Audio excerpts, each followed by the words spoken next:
Hello, Brianna here with another wonderful read.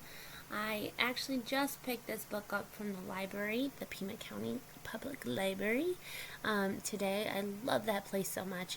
If you guys don't already know, there's something really cool that the library does, um, especially like as people are, maybe not working right now, and they might have some kids, or they're struggling to make ends meet, whatever the situation might be.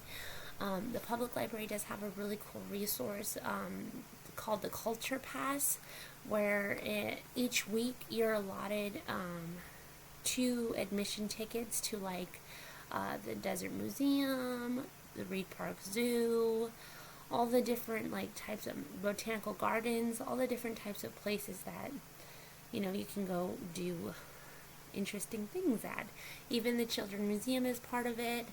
But like I said, it is only once a week, and it's for up to two people. So all you need is a valid Pima County Library card. So, and also you get to get really awesome books checked out. Like, hello, and that's the best part ever, in my biased opinion.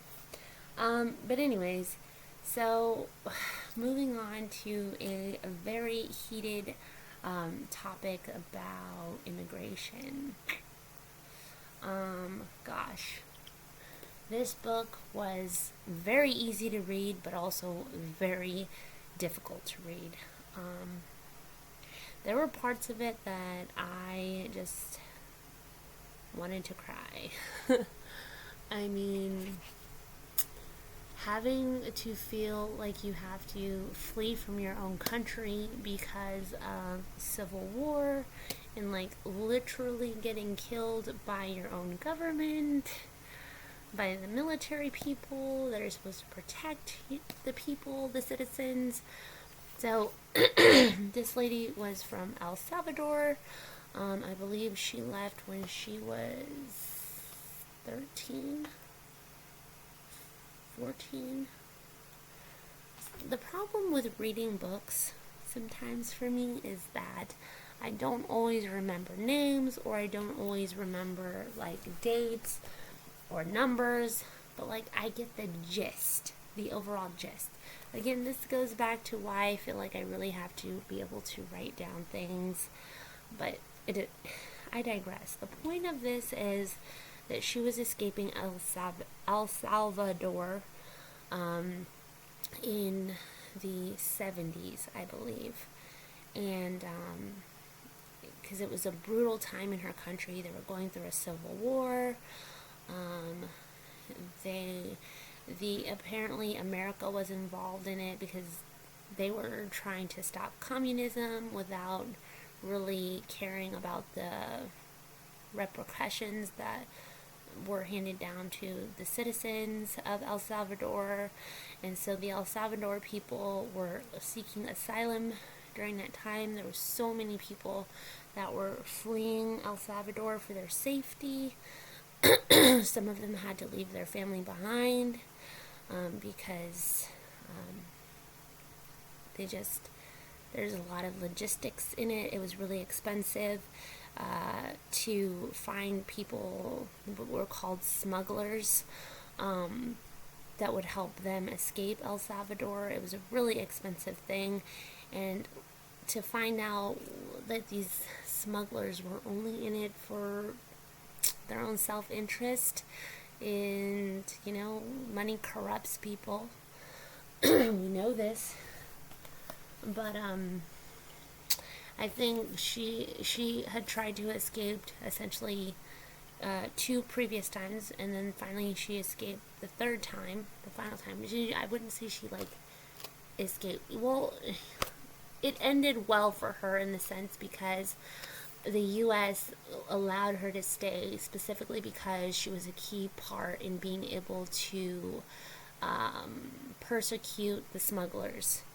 If the smugglers weren't associated to these people, they would have been sent back to their country in a heartbeat. Um, along the journey, along the journey, um, this guy, his name was Jorge. I think he was one of the people that were assisting smuggling them. He had ill intent from the beginning regarding the women that were involved. Um, and like towards the end of their of being, founded by the border patrol agents, this guy wanted to have sex with multiple of the women um, that were on this journey to seeking asylum, and many of the women ended up being really tired, and they ended up being killed by this guy though, because he was becoming insane, I guess, and he ended up raping some of them, brutally beating some of them. um, in order to survive the heat, they literally drank urine.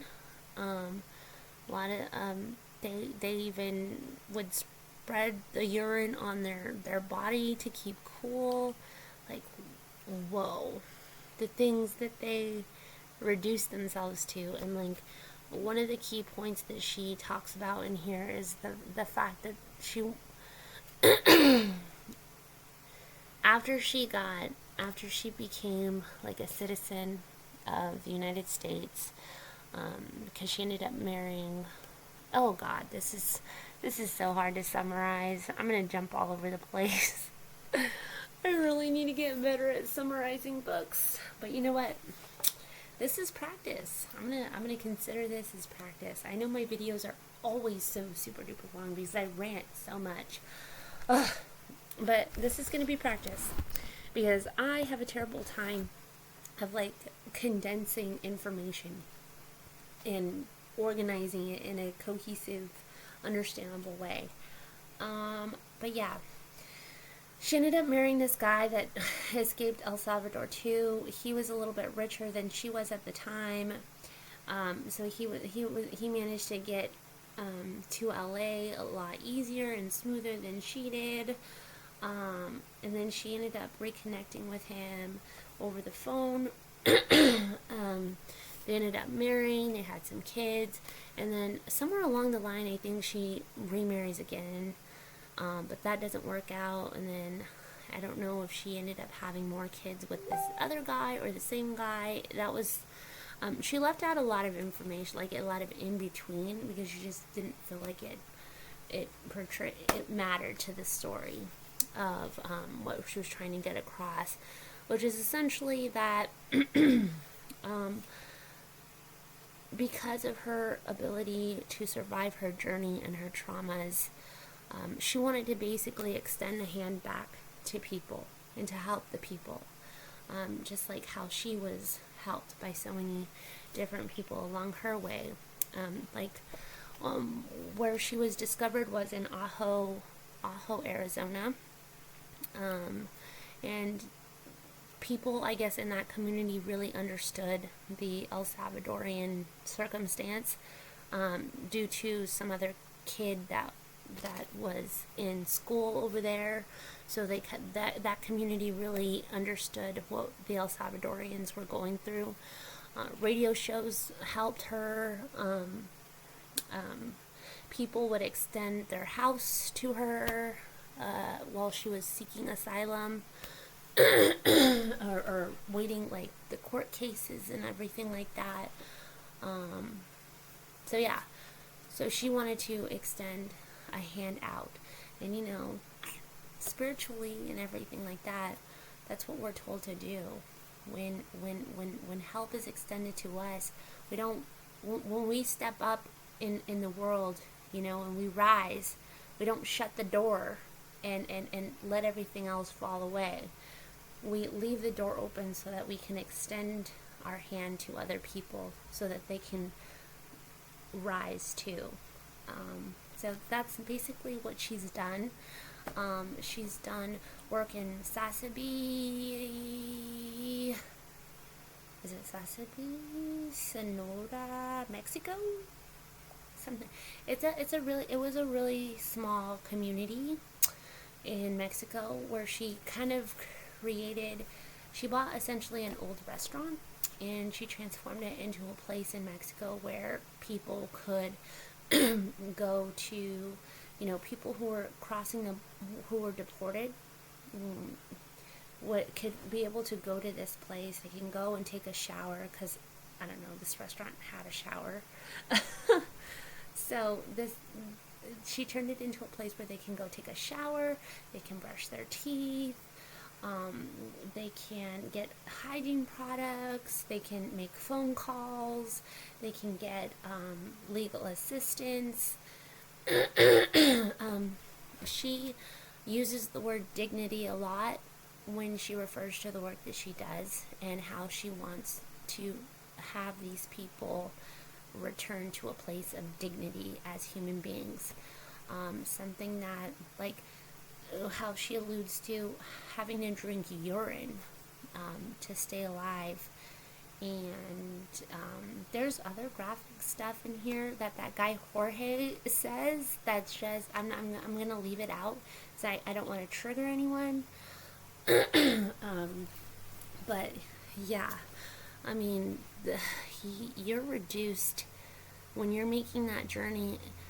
It's definitely, you're being reduced, and you're having to forfeit these comfortabilities and making these sacrifices that, I don't know. And one of the girls actually died because she didn't want to drink the urine.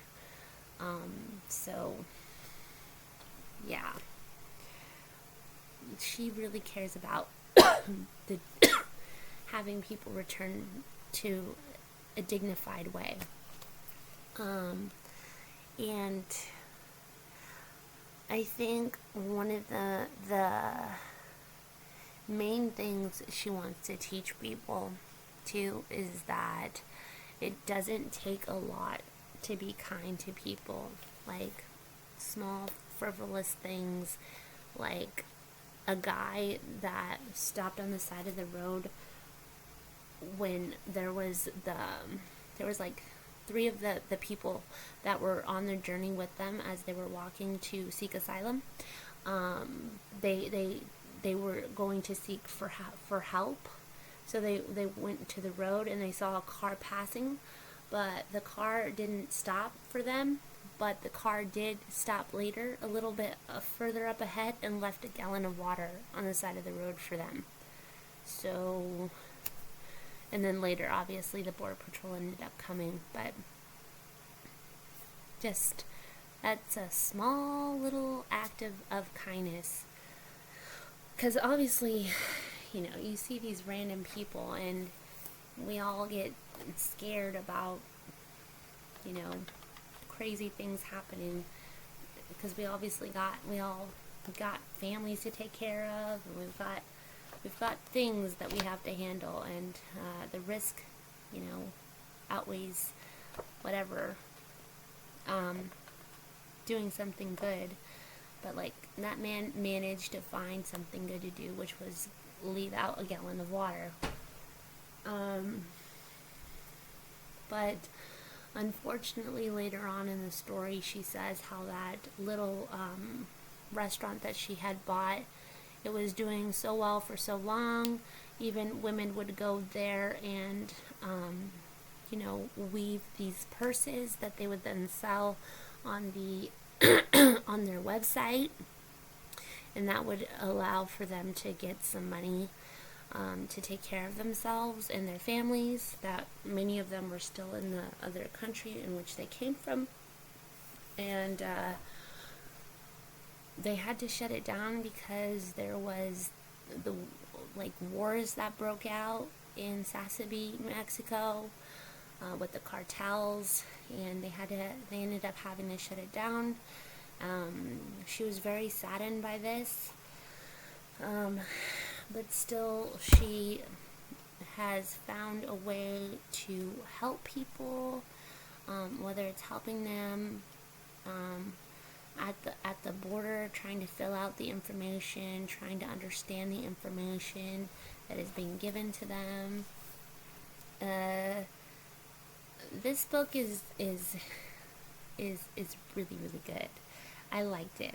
The only thing I have to say is sometimes it could be a little bit repetitive on some of the things she says, but like English is not her first language. She even says how she still has an accent, but I do like how she has like a picture. She has a picture of the little restaurant in Sasebe, Sonora, Mexico that she bought. See, that's it right there. And then she has, this is where she created a monument for where the the women died. I think she said something like 26 people went on this journey trying to seek asylum from El Salvador, and only 13 survived and 13 died, and then 8 of the 13 that died were women. So that was pretty sad. One of them was actually pregnant as well, and so not only did she die, but her little baby unfortunately died too. So, you know, I have this thing about like trigger warnings and stuff. I understand like people can get triggered. I get it. I really do. But at the same time, life is triggering. Like, I'm tired of having to put trigger warnings for everything. I don't know. If you relate, like, comment, whatever you want to do. But I know I'm not the only one who feels that way. But I do want to be sensitive to people. I get it. I get being triggered. So yeah. But I just I just wanted to throw that out there, that life is it's crazy. Sends you all over the place. But here's another picture of, this is her, and that's her, and these are her grandkids. How cute. She looks so happy. And the cool thing is that she does in fact live here in Tucson, Arizona. So that's interesting in and of itself. But yeah, I would definitely suggest reading this book. And then I love that she gives book recommendations in the back. So yeah, she gives book recommendations in the back. I think we are very easy to use the news outlets. There we go. Add some light to my face. I'm so dark. Okay, but yeah, I think we're so easy to use like social media as our information. We're easy to watch CNN, Fox, 24/7 news cycles, blah blah blah, all spoon feeding us information. But when you read individual accounts like this, it makes you think. Because here's the thing, I think what this woman has done is beautiful. Now, I also think that it dismisses the fact of what Americans are concerned about, which is that there are many, many people hurting that are citizens here in our country that are needing help and are needing aid. How do you balance that? That's not answered in this. And I don't think it is answered in this. However, this is a story about the power of one. The power of somebody that chooses to stand up and create a coalition. It creates an ability for people to rise, because she refused to give up. She could have remained traumatized all her life, like some of the other men that actually she describes in this book, who refuse to talk about what happened to them, that have tried to kind of shove what happened to them under the rug, all that experience. Some of them even became drunkards. But no, she revolutionized her experience and made it into something beautiful.